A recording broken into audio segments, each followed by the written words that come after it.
warahmatullahi wabarakatuh. Selamat pagi teman-teman. Waalaikumsalam warahmatullahi wabarakatuh. Selamat pagi, Pak. Pagi, Pak. Oke, bagaimana kabarnya teman-teman? Baik, Pak. Alhamdulillah di rumah aja, Pak. Alhamdulillah ya. Baik, terima kasih kepada teman-teman karena sudah meluangkan waktunya untuk menghadiri dan juga mengikuti konseling kelompok pada pagi hari ini.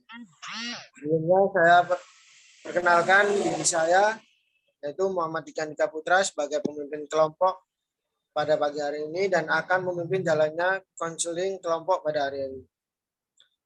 Sebelumnya saya ingin bertanya, apakah teman-teman sudah pernah mengikuti konseling kelompok sebelumnya? Sudah pernah, Pak. Sudah pernah, Pak. Nah,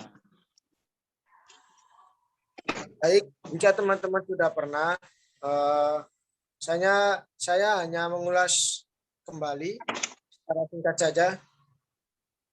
Konseling kelompok yaitu layanan atau pemberian bantuan kepada seseorang yang ingin diselesaikan atau mencapai tujuannya. Di mana konseling kelompok ini ada beberapa tahapan yang harus kita lalui, seperti tahap awal, kemudian tahap pengenalan, dan yang terakhir yaitu tahap pengungkapan masalah. Nah, tujuan dari konseling kelompok ini adalah untuk membicarakan masalah yang dialami oleh teman-teman semua. Jadi setiap anggota mempunyai hak untuk mengungkapkan segala permasalahannya agar bisa kita cari solusinya bersama-sama. Bisa mengerti? Bisa, Pak. Bisa, Pak. Bisa. Oke, sekarang saya ingin teman-teman memperkenalkan diri dan bisa menyebutkan nama dan asal kotanya. Silakan. Baik, perkenalkan nama saya Haki Fadli, saya dari Trenggalek. Kenalkan, nama saya Farah Sausan Angeli dari Sidoarjo. kalau nama saya Pak Khalil Pak dari Sidoarjo. Biasa dipanggil Pak. Oke, Mas Syafa, terima kasih. Ya, Pak, sama-sama. Oke, langsung saja kita memasuki sesi konseling kelompok pada hari ini. Jadi, teman-teman semua, permasalahan apa sih yang dialami oleh teman-teman pada saat ini? Bisa diceritakan secara bergantian? Mungkin dimulai dari Mas Haki, saya persilakan. Baik, permasalahan yang saya alami, saya sering dibully atau diejek sama teman-teman. Hal ini karena kedekatan saya dengan seseorang, padahal kami juga cuma sebagai teman. Ini sangat mengganggu saya kurang suka. Oke. Sekarang Mbak Farah, saya persilakan. Jadi permasalahan yang saya alami saat ini, saya mempunyai masalah dengan pacar saya. Saya selalu kangen dengan dia. Setiap beraktivitas, saya selalu ingat dengan dia. Jadi sering mengganggu konsentrasi saya, Pak. Jadi pacarnya mengganggu gitu ya, Mbak? Iya, Pak. Oke, selanjutnya. Permasalahan yang saya alami itu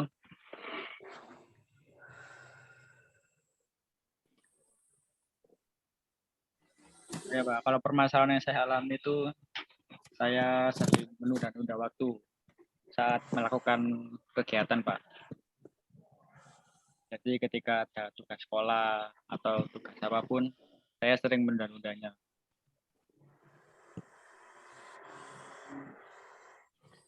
Jadi seperti itu ya Mas Syafa. Oke, terima kasih. Oke, teman-teman, semuanya sudah menceritakan tentang permasalahannya dan juga apapun yang dialami teman-teman. Di sini kita akan menyelesaikan satu permasalahan dari teman-teman. Mungkin bisa kita sepakati atau kita diskusikan terlebih dahulu permasalahan dari siapa yang akan kita selesaikan. Silakan teman-teman.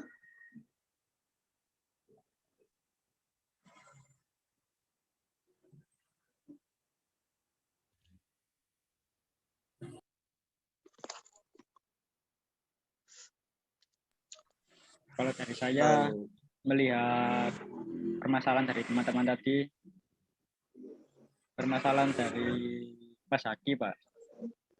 Karena kasihan, Pak, sangat mengganggu aktivitasnya. Mas Haki terlalu merasa dibully lah, Pak, dengan teman-temannya.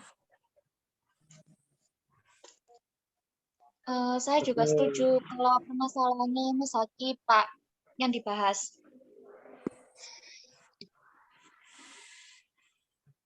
Baik, kita sepakati ya bahwa kita akan membahas masalah dari Mas Haki. Apakah Mas Haki bersedia menceritakan permasalahannya? Baik Pak, saya bersedia. Oke, kalau begitu bisa dimulai Mas Haki untuk menceritakan kembali secara detail dari permasalahan yang Mas Haki alami. Silakan. Jadi permasalahan yang saya alami saat ini yaitu saya sering merasa tidak nyaman karena teman-teman sering mengolok-olok saya karena kedekatan saya dengan salah satu seorang teman saya. Padahal saya di sini hanya berteman biasa, Pak.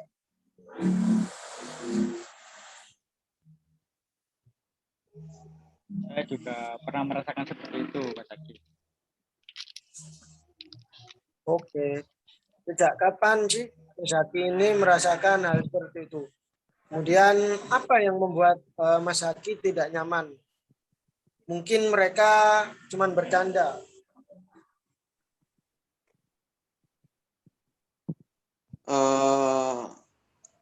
Iya, tapi kita selalu bersama-sama, jadi nggak mungkin bisa dihindari lagi. Setiap hari kan di kelas maupun di klaster sama teman-teman. Tapi saya dekat atau ngobrol gitu pasti teman-teman semua langsung mengolok-olok. Karena kedekatan kami itu, mereka pikir ada apa-apa gitu. Saya merasa risih, Pak. Saya memahami yang Mas Haki rasakan. Pada intinya Mas Haki merasa tidak nyaman dengan keadaan tersebut. Dan kita akan mencari solusi sama-sama. Bagaimana Mas Haki bisa merasa nyaman.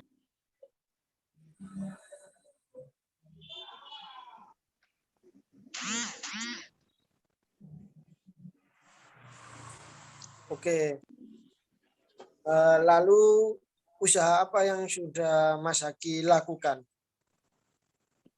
untuk mengurangi Ya hal itu yang seperti tadi, itu? iya, Pak. Ya itu tadi menjelaskan sama mereka.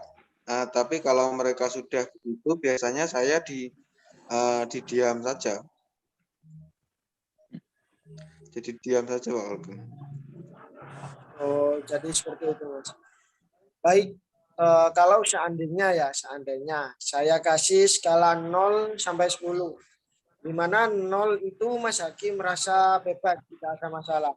Dan untuk 10 itu sangat mengganggu kegiatan Mas Haki. Pada posisi berapa Mas Haki berada? Dari 0 sampai 10, saya berada di posisi 8, Pak. Baik, jadi bisa diterjemahkan kalau ini sangat mengganggu sekali ya sama kegiatan yang Mas Haki lakukan. Iya, Pak, benar sekali. Oke. Mungkin dari teman-teman sudah mendengar permasalahan dari Mas Haki secara detail. Silakan dari teman-teman yang lain apabila ada yang ingin memberikan pendapat atau saran kepada Mas Haki. Saran saya buat Mas Haki bisa menghiraukan saja obrolan yang mereka omongkan. Toh Mas Haki juga nggak ada apa-apa sama dia. Jadi Mas Haki nggak perlu takut dengan teman-teman yang lain. Ya, saya setuju dengan Tuan Tepara. Sebaiknya jangan terlalu terbawa perasaan secara berlebihan, karena terlalu berlebihan dalam berperasaan hanya akan menyakiti diri sendiri. Belajar untuk tidak terlalu melibatkan perasaan pada setiap hal yang terjadi. Ada kalanya bersikap cuek atau merasa bodoh amat pada hal tidak bermanfaat jauh lebih penting daripada terlalu mendramatisir ke dalam pikiran. Jadi seperti itu Mas Aki. Tidak usah terlalu dipikirkan Mas Aki. Dianggap cuek saja lah. Oke, terima kasih kepada teman-teman yang sudah memberikan saran atau berbagai pengalaman bersama yang dialami oleh Mas Aki. Jadi dari permasalahan Mas Aki, saya berikan tugas 5 untuk melatih dan membiasakan diri agar lebih bisa bersikap seperti bodo amat ataupun diam dengan ucapan orang lain. Baik Pak, selanjutnya seharusnya saya harus bagaimana Pak? Oke, jadi dalam beberapa minggu ini, Mas Zaki saya harap bisa lebih bersikap bodo amat dan diam untuk mengurangi rasa tersinggung itu. Bisa juga mengikuti saran dari teman-teman yang lain untuk tidak mendengarkan omongan orang lain yang mengomentari kita.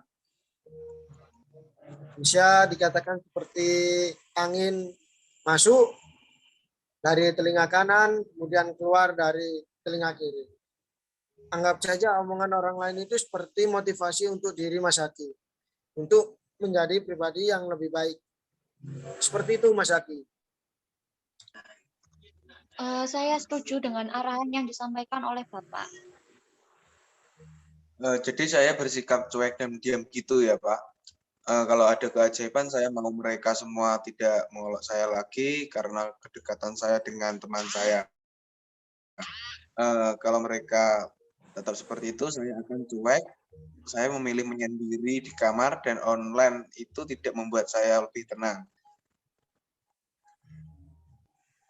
Ya, seperti itu. Bagus Mas Haki. Itu tadi secara tidak langsung merupakan solusi yang Mas Haki sudah dapatkan dari diri sendiri untuk mengatasi apa yang menjadi hambatan Mas Haki. Sekarang kalau saya memberikan skala lagi pada Mas Haki, ada di posisi mana Mas Haki sekarang? Dari 0 sampai 10 tadi. Saya sekarang ada di posisi 2 Pak. Oke, bagus sekali Mas Haki. Sudah dapat mencari solusi terhadap permasalahan yang Mas Haki hadapi ya.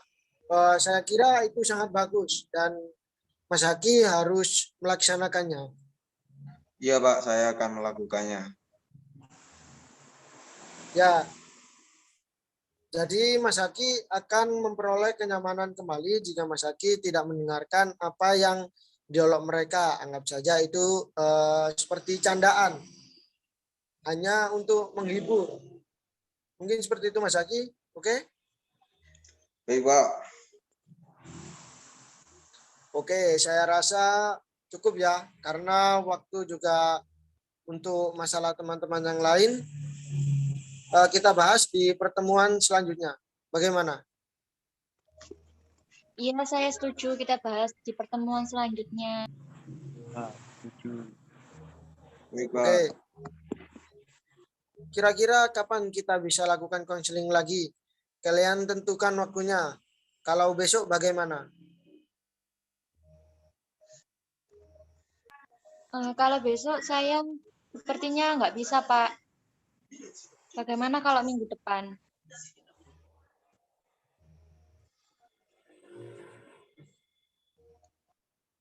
Baik, bagaimana Mas Hadi?